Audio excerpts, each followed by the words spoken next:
Hello po guys, welcome to my channel. This is Kuya Jeff TV. So ngayon guys, may good news tayo guys. Na-invite na ako sa bonuses.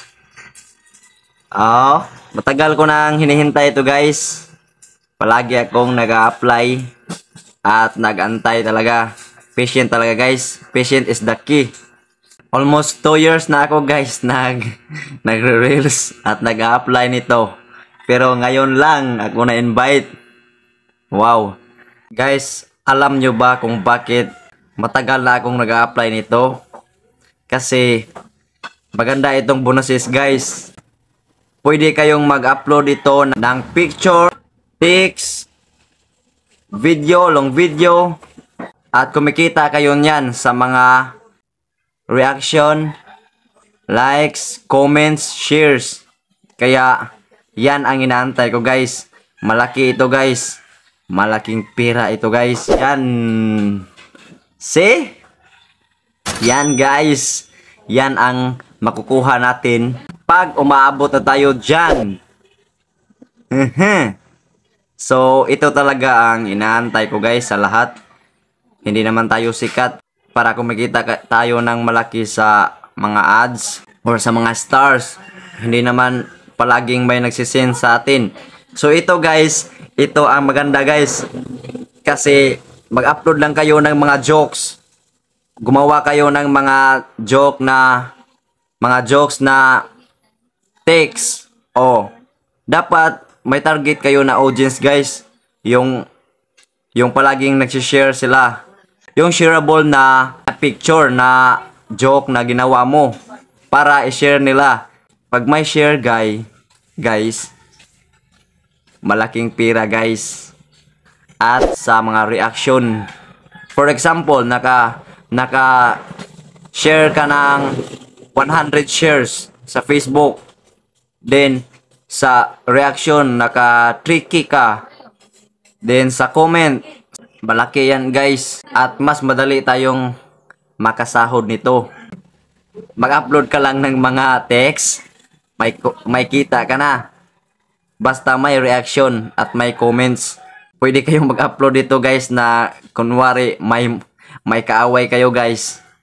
Para maraming mga marites na mag-comment. So engagement yon. Dagdag kita yon.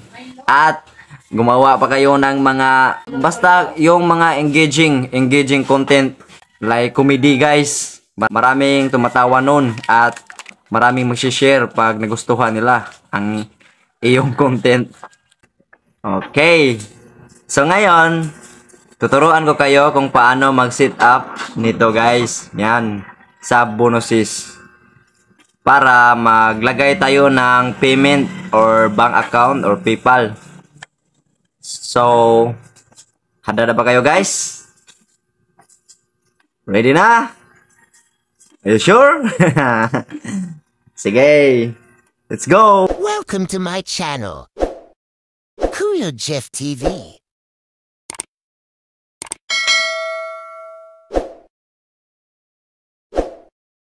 So, punta na tayo sa ating Facebook guys. Open natin ang ating Facebook.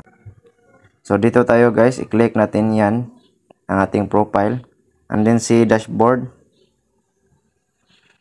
And then scroll lang tayo. Hanapin natin ang ating monetization. So, dito tayo sa monetization guys, i-click lang natin. Yan. So, yan guys. Available to set up na. So, i-set up na natin guys. I-click lang natin ang set up. Yan. So, new bonuses. Performance. Earn bonuses for views, comments, reaction, and shares on your post. So, i-click natin ang get started. Yan. Sign up for the performance bonuses. You can earn bonuses for comments, shares, views, and reactions all of your eligible public posts from the last 90 days until the end of the current earning periods, not includes reels and stories. So hindi kasali ang reels guys and stories. So, i-click lang natin ang Get Started. Yan. So, nandito na tayo guys. Select your business info. So, i-click ko ang Individual Sole Proprietor. So, i-click ko. Yan. And then, i-click ko ang Next. Next. Yan. Choose how you like to get paid. Payment will be sent to these payout methods. You can change your payout methods at any time in settings. So, i-click ko ito guys. So, na-click ko na guys. So, i-link ko na. Link payout methods. Yan. Success. You're in the performance bonuses program. So, okay na siya guys. Punta tayo sa view profile. Yan. And then, i-click natin ang see dashboard.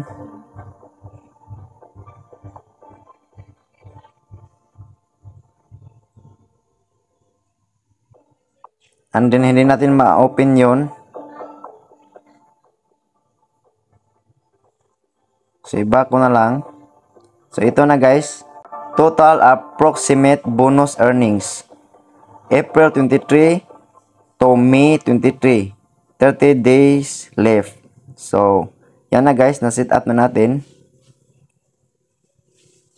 So, i-back lang natin guys. Yan. In progress. So, tingnan natin dito sa ating monetization. So, okay na. Nandito na ang bonuses. Naka-set up na. Click natin yan. So, yan guys. So, may idagdag ako sa inyo guys. I-clarify ko sa inyo guys. Kasi importante ito guys. Kung mag-set up kayo ng bank account or payout methods nyo. So, dapat meron kayong valid ID guys. Dapat naka-name sa inyo para walang aberya guys. Para pag maabot mo na ang minimum na $100, babayaran ka na ni Meta at mapipid na yun doon sa earnings mo, sa payout, makikita mo doon. At dapat meron kayong bank account or PayPal para doon nyo i-link. Sa akin is bank ang aking nilagay kasi wala akong PayPal. Kaya kung meron kayo, i-PayPal na lang nyo kung ano ang gusto nyo, bank ba or PayPal. So yun lang guys. Sana po nakatulong sa inyo at happy earnings sa lahat.